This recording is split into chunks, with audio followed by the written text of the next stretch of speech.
Hey, Kate, Yeah? do we give legal advice on this podcast? Oh gosh, no. Hostile work environment. Exactly. Hey, an appropriate workplace topic. Hostile work environment. Shut up. I'm the Human Resources Director, Little Miss Hostile Work Environment. Hello, welcome to the Hostile Work Environment podcast. We're back for our second normal regular episode, even though it's like our 8th episode or something. My name is Marc Alifanz. I am here with Kate Bischoff as always. Say hello, Kate. Hello, everybody. We are going to continue a theme here today, and unlike sometimes I've got a little inside information this time, but we're going to continue our theme of working through famous cases, famous Yes. employment law cases. Yes, and this is one of my favorite cases because it has such far-reaching effects, even though it was designed to not have far-reaching effects. Don't you love it when that happens? Yes. So this is the story of Joe. Oh. Joe worked as a roustabout, which is a position cleaning oil rigs. So he worked on an oil rig in the Gulf of Mexico. And, as a roustabout, that's kind of a rough place. So this is a classic, quote unquote, locker room talk case involving Joe. So not Donald. No, Oh. no. So, Okay. so Joe was working with 4 people. One, John. John was a crane operator on the rig. He had supervisory responsibilities, but it's not clear that John was actually Joe's supervisor. Okay. Another person he worked with was Danny. Danny also had supervisory responsibilities as a driller. It's not clear that he is Joe's supervisor. Okay. And there's one other guy named Brandon who gets involved in some of the abhorrent behavior that occurs to Joe. Is that foreshadowing? Mm-hmm. Yeah, just Awful. a little. I mean, Yeah, awful. I guess that's like every employment case, really. Well, I don't know. I think this is really pretty bad. Really It's a pretty bad one. bad. Yeah. So Joe's job, as he described it at one time, is it's about the lowest you can get on the totem pole. So he's already, low on the totem pole. He's going to get teased on that low position, right? So these guys start calling him baby and termite referring to the lowness of his job. And they start engaging in behavior that's called bagging, where they grab his crotch, grab his genital area. They grab his butt on multiple occasions. And they say things to him like, here, boy, you can blink this with that lovely F word, or you're going to give it to me. So they start engaging in some pretty bad sexually charged humiliation. At least that's how the Supreme Court ultimately calls it, sexually charged humiliation. And just to understand the setting here, they are out on a rig, and there's and there's not a lot of other people around. Nope. There's only 8 people on the rig at any one time. And so you work like a week on and then you're a week off. And so when it's week on, all of this stuff happens, including multiple sexual assaults, threats of rape multiple times. And on a couple occasions, John, now remember, John has supervisory authority, whips his dick out and puts it on Joe. Once on the back of Joe's neck or head, and then another on Joe's arm, while the other 2 are restraining him. So standard workplace behavior here. Oh, so gross, right? Really? So gross. And then the pièce de résistance here is because they're on the rig for a solid week, there are showers on the rig. And the guys come up behind Joe, push him against the wall, and attempt to insert a bar of soap up his butt. What? Yes, right? Like, oh my God. Oh no. Right? Not your typical workplace. No, not your typical. Well, I definitely hope not. Okay, so Joe gets off the rig. He calls the supervisor and tells about this behavior. And guess what his supervisor says? Oh, I'm gonna guess because this is an employment law case, be like, so deal with it. They pick on me too, was the Oh, response. oh, they're looking for kind of the Hmm. empathy, shared experience. Yep. He said, and they've even called me names and derogatory terms referencing homosexuality here. So he, so Joe's really upset. He goes back to the rig, and all of these guys are still there. So he decides to quit. Okay, I think this is an effective constructive discharge case, right? Because his Sure. fear is that he's going to be sexually assaulted again. And when he gets his termination slip, that is the separation that he's quitting, he asks that it actually says voluntarily left due to sexual harassment and verbal abuse. That's what he asked for the reason to be. Okay, so all great. Yeah. So Well documented. yes, so the case is in the Fifth Circuit. So he sues, and the court dismisses his complaint out of hand because there is no action for male-on-male harassment, is what the district court said. Aha. Okay. So let's get into that. Why is that? Well, first of all, we're in the early 1990s, and Right. Mhm. So there's no clear, is this because of sex? There had been a Fourth Circuit decision that said if you're going to have male on male harassment, you have to prove that the male who is harassing you is a homosexual so that he has this sexual desire. Okay. So the Fourth Circuit had that kind of bizarre precedent setting. The Fifth Circuit had just said, no, male on male harassment is not actionable under Title VII. Right. So So it so at this point, gets, just to set the setting here from a legal side, right? I think at the time, if I recall, this was certainly in one of those areas where each federal circuit has a completely different standard for how they'd handle a claim like this. And it really runs the gamut between, yes, this is a cause of action, to only in certain circumstances would this be a cause of action, to no, this is not a cause of action under any circumstances. So the sounds yep, like the Fourth Circuit's taking kind of a more middle ground approach, sort of, whereas the Fifth Circuit is just kind of like, no. nope. Yep. Fifth Circuit is definitely saying nope. And I actually read the decision. It's a relatively short decision saying we are bound by this decision that says male on male harassment is not there. Okay. And remember, sex was added to Title VII as a poison pill. So there's very little Right, legislative history to determine whether Congress meant this. So right. there's nothing there. So the, he appeals it from the Fifth Circuit decision. And at the hearing, okay, so imagine the Supreme Court in the 1990s. You've got Rehnquist is the Chief Justice at the time. And Yeah. even Rehnquist was upset by this. Quoting an article, during the hearing, early in the proceeding, Chief Justice William H. Rehnquist became unusually blunt, wrote the New York Times. I don't see how we can possibly sustain this ruling, said Rehnquist. Okay. So, I mean, like that's Rehnquist, something. that is really something from Bill. I mean, that is really quite something. Okay.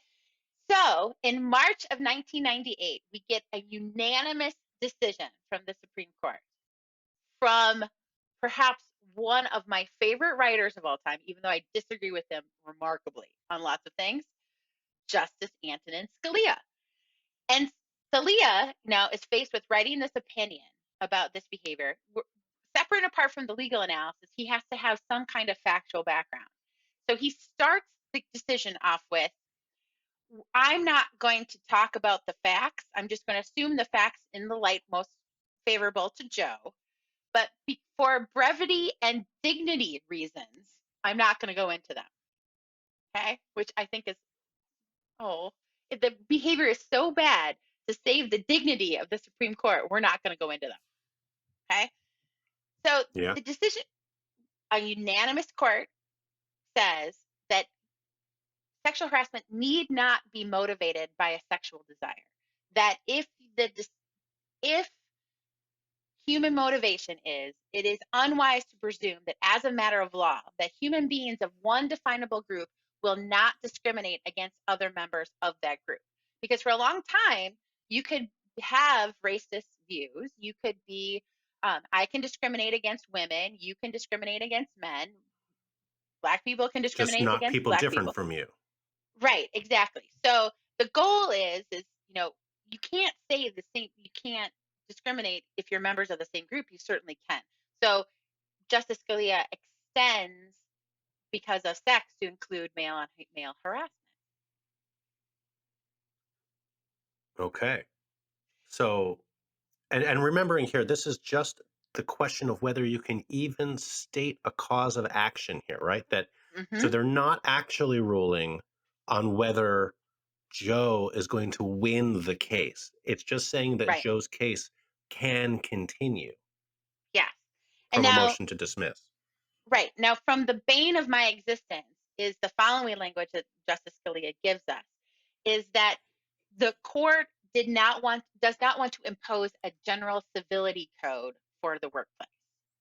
And Right. any defense attorney has quoted that language in Right. every brief about harassment, that this is just low level stuff that doesn't rise to the level of severe and pervasive, and you're not imposing a general civility code on a workplace because you're not a super HR department. Like, all of that language stems from this case. And so he really doesn't want to be saying no locker room talk. But in my opinion, Title VII does exactly that. It says you can't have this harassment in the workplace, and you, the employer, are responsible for making sure that doesn't happen. So it's essentially dicta, which means that it's meaningless, but we have all used it in defending our clients. Right. So, Yeah. yeah. So very impactful case that wasn't really intended to be. It was supposed to be kind of narrowly Hmm. considered. Now, let's prognosticate a little bit. If a similar case or facts came before the court today, what do we think would happen? Well, that's what makes Oncale versus Sundowner Offshore Services such a unique case to talk about right now, because the ultimate holding here could be reversed by the Supreme Court this term.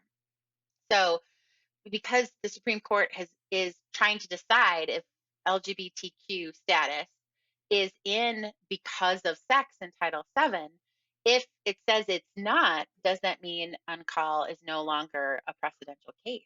Because that certainly could be the outcome. Right. That's what we call setting it up and knocking it down. Right, right. I, I have personal feelings that I hope it stays, and I think that because of sex, if I have to look at someone's sex, gender, status, that means that would be prohibited by the law. But we don't have enough legislative history to help us, and I don't know how this court's going to hold. It makes me very nervous. Yeah, I honestly, I'm pretty pessimistic about it all and trying to set myself up for it to not go well. Hmm. I understand. For Joe, his case was ultimately settled in some confidential terms. So we don't know how Joe did, but I can't imagine the cost that Joe's attorneys went through to get to the spot they did. The United States did ultimately support him in an amicus position, but that still doesn't get him through all of the motions that he had to go through from the start, because the decision itself comes out in 1998 and he quit in 1991. That's a long time. A long time to wait. Yep.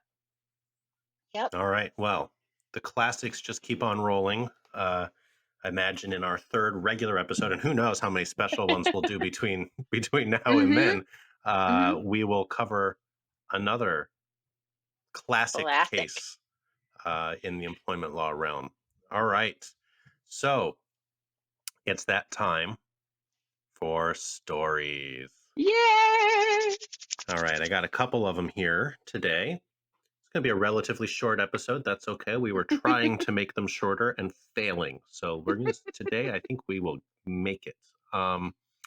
So let me just preface this by saying we need more stories. Send us Mm-hmm. your stories to hwepodcast@gmail.com or tweet them at me or DM me or Mm-hmm. or Or Kate me. or Mm-hmm. whoever. We are both receptive to to getting these stories, and also that change the names, change the identities, Mm-hmm. anonymous. We understand it can be difficult if you're identified, especially if it's a current employer. We have no interest in outing anybody or Mm-mm. having it be difficult for anybody. So feel free to anonymize it however you want. What we're really looking for is to get the crux of the story, even if you have to change some of the particulars to keep it more anonymous. All right, Right. We only shame the bad employers in a time of corona. So correct. Okay. So listener sends this. There's a couple of stories here. When I worked at a nursing home, a fight broke out between a dietary aide and a nurse aide in the resident dining room. awesome. Oh, you Visual. haven't heard So nothing great. yet. You haven't heard Okay. nothing yet. When I was talking to the employees, I found out the following. Their nurse aide, we'll call her Mary, was newly hired. The dietary aide, who we'll call Colette, saw Mary through the serving window. They knew each other from before. Woo! I'm paraphrasing here and leaving out a lot of profanity, but Colette said to Mary, "Hey, you better give me my dog back." okay. So for some people I know, fighting over a dog, that it will get to fisticuffs, but okay. Mary replied, "It's not your dog, it's my dog. You stole him." More words, and then Colette came out of the kitchen where the fight broke out. The history. Mary maintained that she had it on good authority that Colette stole her dog. So Mary went to Colette's house, where she found her dog outside and took him back. Colette maintained that Mary was crazy and the dog was Colette's dog and always had been. Here's where it takes a little bit of a twist. Mary brought in a weight labeled as property of the physical therapy department at the nursing home. She said it was around the dog's neck. She said Colette had been stealing weights and using them in dog fights. Oh wow. Okay. They both got fired. You can't throw down in the Naturally. dining room. Nope. Nope. No throwing down in the dining room. That is a safe. I will support that termination. That is a Both good of them. termination. That is a crazy situation. And who knows who the dog belongs to? Talk to. I still don't know. I do kind of want to know, but not enough to actually go talk to them. Unrelated. New story. My husband's old boss at a major oil company was telling his subordinates about an upcoming benefit trap shoot where they were all expected to attend. Oh Boss, no. We have a oh, company party with guns. oh yes. And that's not even, that doesn't even come into play, but like already like red flags, right? hmm I mean, I Boss, love shooting trap. I mean, I do. It's very much fun, but whoa. Okay. work party? Mm, No. okay. Boss turns to the one Native American employee in the room and says, "I know we're not supposed to arm the red man, but I expect you to be there too. I can give you a gun to use if you need one, but just so you know, we're not going to be providing any firewater." Right.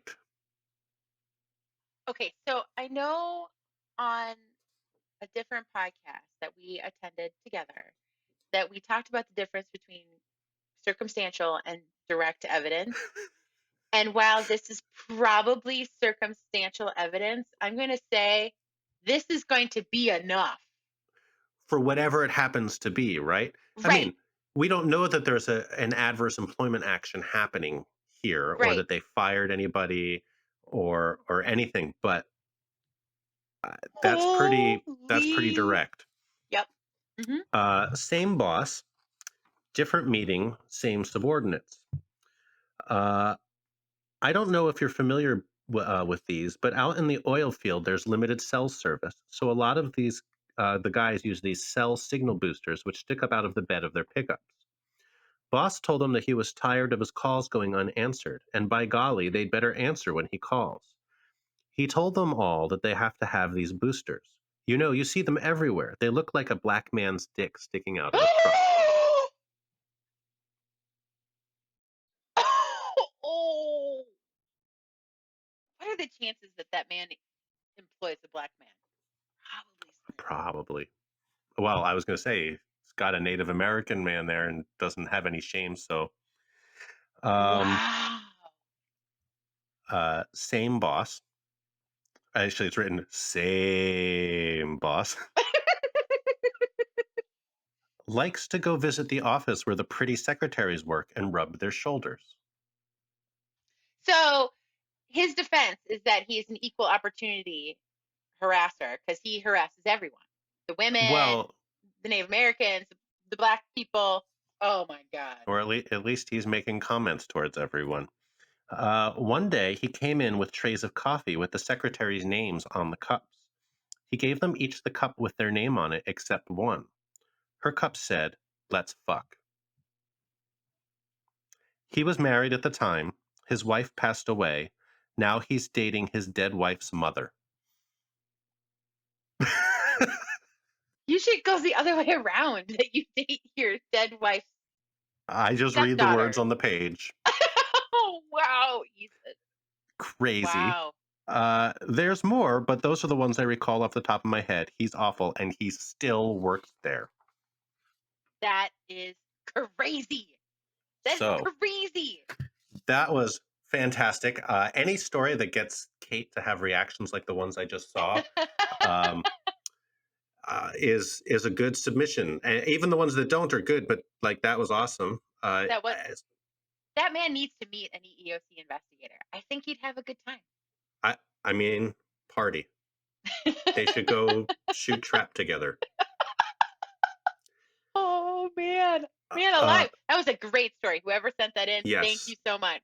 Thank you very much to that listener for sending that in. Again, hwepodcast@gmail.com. Send us your stories. We understand it takes a little time to write them down and get them sent to us, but they make the podcast what it is. And again, it's just getting started. We don't have a big supply. So while I have enough to carry a few more episodes, I don't have much beyond that. So Yeah. please send that in. So, Mark, would you like to hear my favorite HR story? Oh my God, yeah. So because we're running pretty short here today. So Okay. yes, tell me your favorite story. So I am an average height, overweight brunette, right? And I play pretty fast and loose with rules. Like I want us to focus on what the right thing is, not necessarily exactly how the law goes, right? So because I look at the law as a floor and who wants to sleep on the floor, right? Right. Well, part of why we get along so well in talking about these things because we're both of a similar philosophy. Yeah. So I have one client who is a short, petite, blonde woman in her mid 50s. So we look opposite, and we also have complete opposite philosophies about the law. She writes everything to the law because they're very fiscally conservative in lots of ways. So they write just to the law. So we get along really well, and I love her being my client, but we are complete opposites in other ways.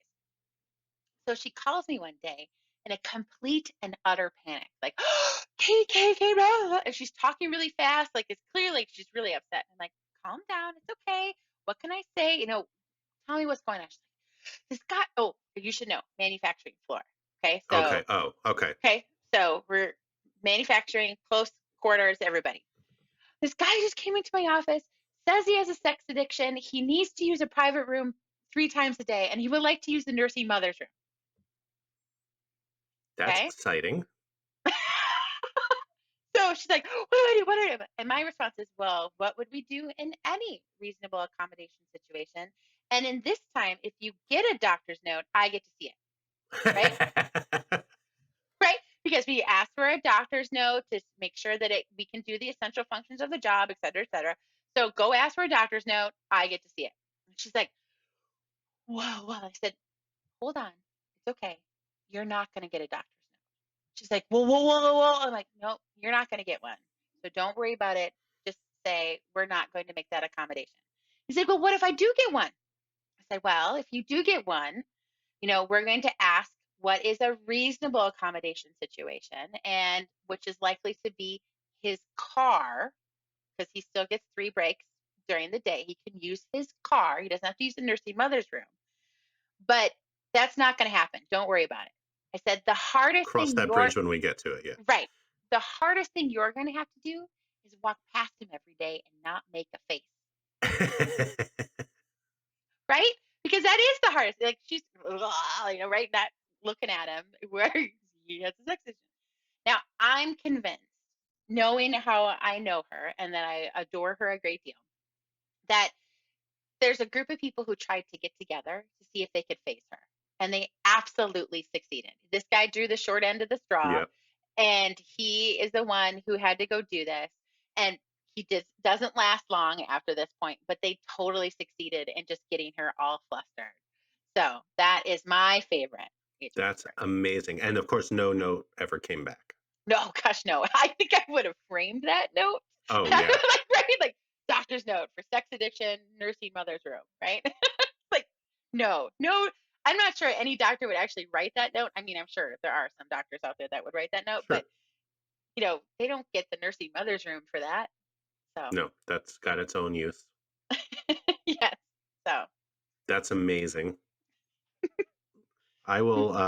We were talking about this before. I'm going to try to think of some more stories. I've revealed many of mine in the prior mm-hmm. first season of episodes of the podcast, but I'll try to think of some new ones Good ones. Awesome. that I haven't shared before on the podcast. All right, to wrap it up here, we're coming in under 30 today. That's pretty short for us. But I think that was a good episode. Mm-hmm. That was a great case and a good story. So, Kate, why don't you start off with how people can find you? You can find me on the Twitters at K8BISCHHR Law or LinkedIn, or because we're in the time of COVID, I'm putting a lot of stuff on my website to help small businesses make it through. So that's thrivelawconsulting.com. How about you? Well, first, podcast. You can email us your stories or Yes. questions or comments or discussion items. That was my 8th grade teacher always said questions, comments, concerns, and or discussion items. And it's always been something that's just stuck with me ever since. Mr. DeSabato used to say that. So anything, send to hwepodcast@gmail.com. I'm on Twitter at saladpants. The podcast is on Twitter at HWE Podcast. You may note that they tweet the same things around the same time often. That is not a coincidence. I can be found, as I said on the last episode, who knows where it's going to be by the time this airs, but alifanzlaw.com. And we're going to be working here shortly on a website for the podcast as well. So we'll be able to put all of our content, videos, audio up on there and have more information about how you can reach us, sponsorships, all that sort of stuff to help us keep going. And I think that's it. So Yeah. everybody, sorry, go ahead. I was going to just say, everybody needs to be out there, stay safe. Yes. Send us your stories and wash your hands, please. Yes. Wash your hands multiple times a day. Get your masks if you can, but not before the medical providers. And Right. hopefully we start seeing that curve start to flatten soon. Yes. We All can do right. it. Peace out, everyone. We'll talk to you soon.